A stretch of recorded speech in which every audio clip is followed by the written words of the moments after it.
unnecessary intro song to totally waste your time. Trust me. Trust me. What have you got to lose? Just trust me. I wouldn't lie to you. Why would I lie to you? Just trust me. Trust me. Believe me. I don't ever trust anybody. I don't see any reason to. What's the purpose? And who asks for trust? Probably people that don't earn it. You know? It's like, who asks for money? Someone who doesn't have it? I don't know. Trust me. No, don't trust me. I don't want your trust. I don't want anybody's trust. I would prefer scrutiny, you know. And anybody that's asking for trust deserves it less and is going to receive more. Well, no. I was going to say they receive more of my scrutiny, but they don't. They usually receive more of my skepticism and are less likely to keep me engaged, you know. They are more likely to send me to their adversaries, you know. Trust me. But why, Berkeley? Why can't you trust? That's why you're single. That's why you only have one offspring and you haven't been married. You're probably right. You are probably right. My lack of trust probably has more to do with who I am as a person than almost anything else. It's that skepticism. You know? Kind of all revolves around that. But that's no way to live, man. You gotta learn how to trust. You gotta learn how to just love and trust. Do I? Is that required? Why do I need to learn how to trust? To be part of your club? And what club is that? You know? The club of normal people? Average people? Common people? I'm not really interested in being part of that club, I have to say. It's never been that appealing to me. So, yeah, I don't know that I need to learn how to do that. Because you know what? Every time somebody asks for trust, they end up trying to pull a fast one. If you give them the trust. I never fully give anybody trust, you know. I'll give them a little bit. Basically, I'll just get a little lazy. And that's really what trust is for me. It's based in laziness. It's like, well, while I have the time to investigate further, I don't feel like it. And therefore, I'll trust you. And of course, I build various levels of trust, you know. Certain people you trust more than others. Why? Well, because certain people maybe have proven over time to be more trustworthy. In other words, they've never screwed you over. They've never lied to you, you know. But that's not the case with most people. Most people lie to you all the time. Even close people, especially close people. I would say that the people who lie to you most are probably the ones who want your attention the most. Somebody who has a crush on you is probably going to lie to you more than someone who is indifferent about you or not attracted to you. You know what I mean? Your parents might lie to you more than a stranger, than a taxi cab driver. What's in it for him? That's why that show Taxi Cab Confessions was so interesting, because people have a tendency to really open up with complete strangers, you know. Seems like the closer you get to somebody, the more they are likely to lie to you or you to them. the more likely you're to hide your faults or not discuss them, or be defensive about them. Are you more defensive with your significant other or with a complete stranger, unconnected to you? I don't know. Maybe it's opposite for you. I'm just talking about how I observe the world to be, And who would you trust? Religious people? Scientists? There was something on the internet, somebody said on the internet, because I'm very skeptical of, the CO2 crisis. So I looked into it, and I've gone down that rabbit hole quite severely over the last year or so. And I see no convincing data that there should be cause for alarm or panic, So I often express that on my social media outlets, and I often get rebuked and pushback from people, from the religious believers.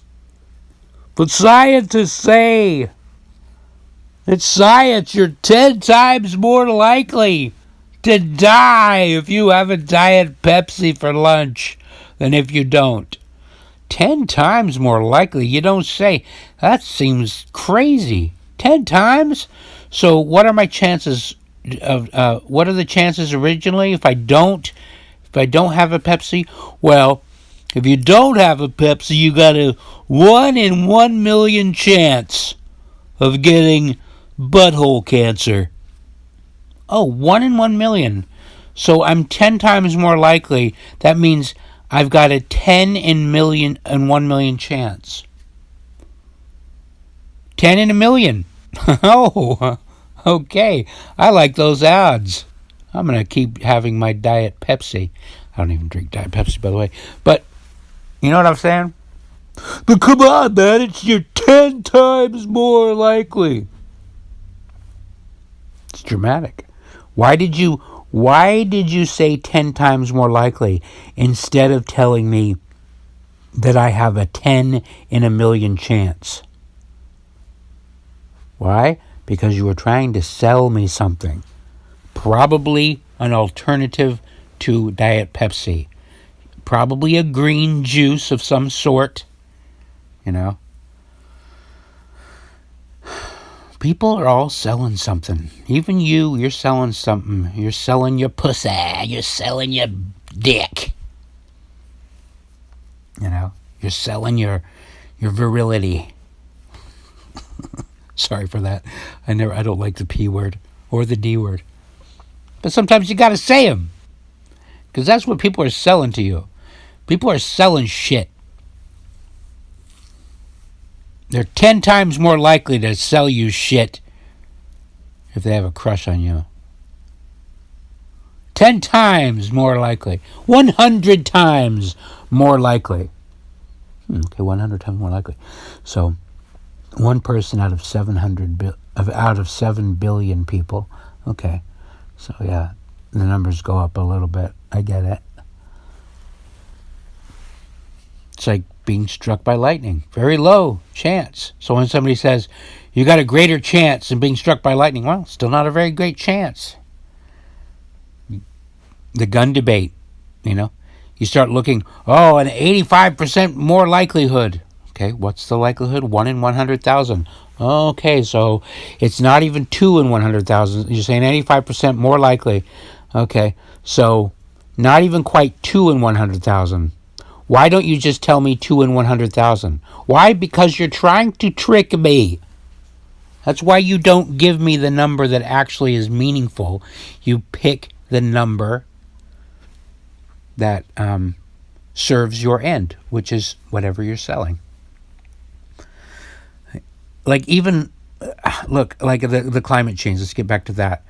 They talk about, carbon in the atmosphere is approaching unprecedented levels since 500,000 years ago. It wasn't this much carbon in the atmosphere because we took some ice samples from Greenland and some from Hawaii. Believe it or not, they have ice in Hawaii. So carbon levels they haven't been this high in 5 million years. Right. And humans didn't cause them to be high in 5 million years ago. And by the way, what are the numbers? Well, it's typically 300 parts per million, and in the last 10 years it's turned into 400 parts per million. 400 parts per million. So a million parts, there's generally 300 of those parts are carbon, and now you're increasing it to 400 parts per million, and you're projecting maybe double that to 800 parts per million. So a million parts, and 800 of them are going to be carbon parts. And that 800 in 1 million is supposed to be significant. I want you to take a little thing. I want you this afternoon take out a piece of white poster board, and I want you to take a Sharpie, and I want you to make 1 million dots. It's going to take you a long time. You probably won't get done today. It's going to take you a long time to put 1 million dots on a piece of cardstock. But when you get done, I want you to take a red Sharpie. Well, before you're done, when you're up to 900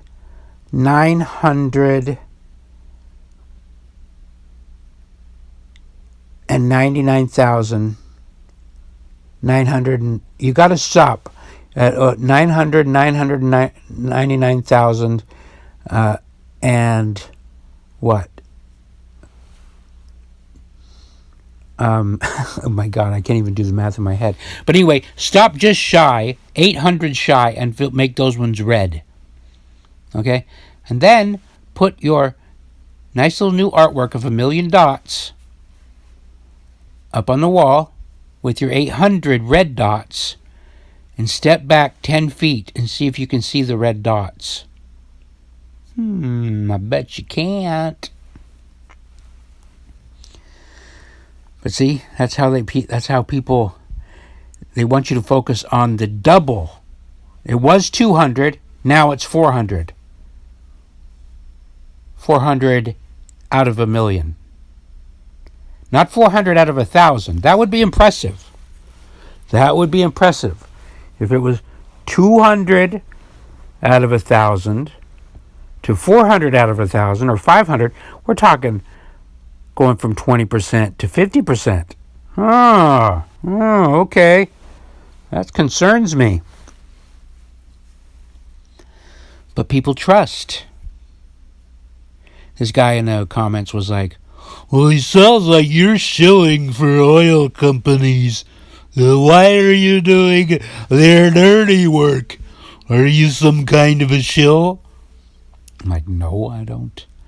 I don't work for the oil companies. They provide a product that people use, including you. You use it. It's all over. Once their product is no longer wanted or needed, people will stop buying it. It's funny how that works. Well, I just trust scientists. I would trust a scientist over an oil company guy. I go, why? Why, because scientists aren't corruptible? Huh? You don't think does the title of scientist make you somehow worthy of trust because you call yourself a scientist? Or do scientists get caught fudging their numbers all the time? Huh. Are scientists never political? Do they never have personal agendas in their life? I just trust them. Okay. Here's a good idea. Why don't instead, if you are going to trust something, trust a rule or a fact or a law or math or data, or or maybe even a real world experience combined with a bunch, I don't know. Keep your trust low. I'm just saying, you don't need, trust is not this wonderful thing. It is not this wonderful thing. Seems like a wonderful thing. It's certainly wonderful for those who are able to garner trust and somehow turn that into, money. Making yourself trustworthy. I like that. Why not make yourself trustworthy? How would you do that? How would you make yourself trustworthy? I would say by not lying, by providing good experiences, good data, laughter. Oh, maybe not laughter, because people I don't trust can make me laugh. But results, then you become more trustworthy. And the more trustworthy you become, the less you have to go around asking for somebody's trust. A person who does not require your trust, a person with good data, good numbers, they don't need your trust. They don't. They just go, if you say, I don't trust you, to a person who probably merits your trust, they will go, oh, that's okay. You don't have to trust me. Here, peruse the data yourself. Start at the beginning. Please don't trust me. I don't need your trust. The data speaks for itself. You just gotta trust them.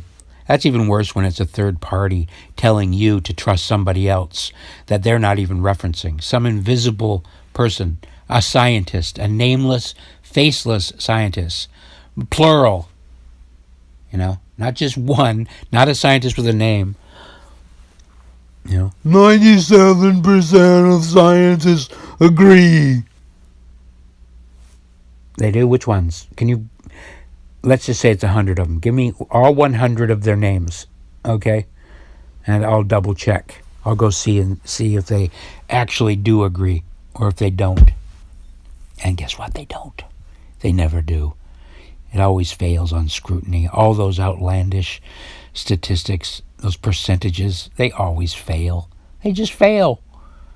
They don't work under scrutiny. Try it. Try it yourself.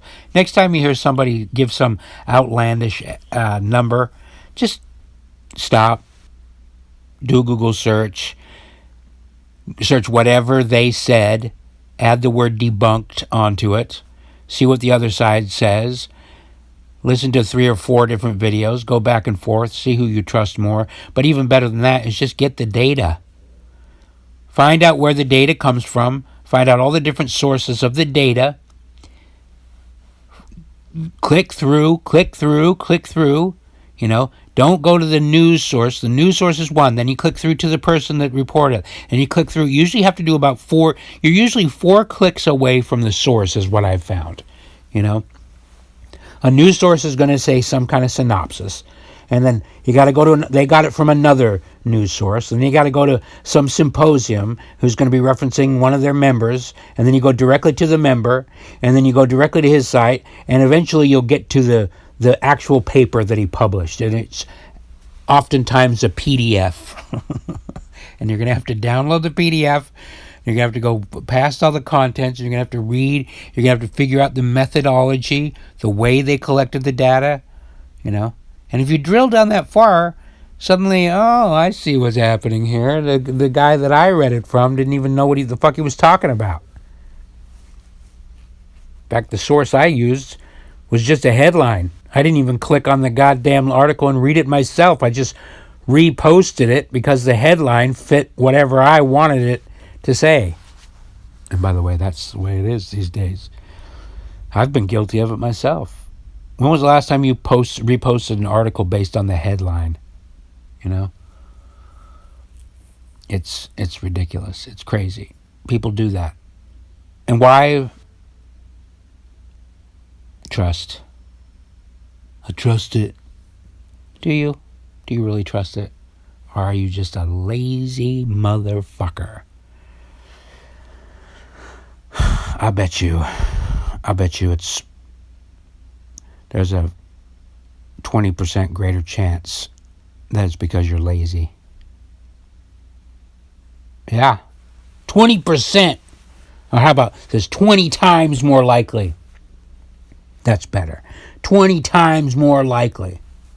20 in a million instead of 2 in a million. You know? Twice of nothing is still nothing. You can double, you can triple nothing, and it's still nothing. And most of the time people are telling you 25% greater chance, 100 times more likely. They're multiplying some bullshit irrelevant number that's so next to nothing. You're 100 times more likely to be killed with a gun if you have one. Okay, what's the actual number? 1 in 100,000. So now we're going into 100 out of 100,000. Oh, it just drives me nuts that people don't drill down and they just trust people. Stop trusting people. Just stop it. I know you think it makes you a good person. It feels so wonderful to trust. I guess. Trust in me. Trust me. Oh, it's so reassuring, isn't it? Not to me. Not to me, it isn't. I do not trust people who ask me to trust them. Ever. And before I get off of this little podcast, before I hang up, I'm going to give you some 100% reliable numbers, okay? And that is this. Listen closely, because I've studied this. 98.3% of all statistics are made up on the spot. It's true. Trust me. Thanks for listening.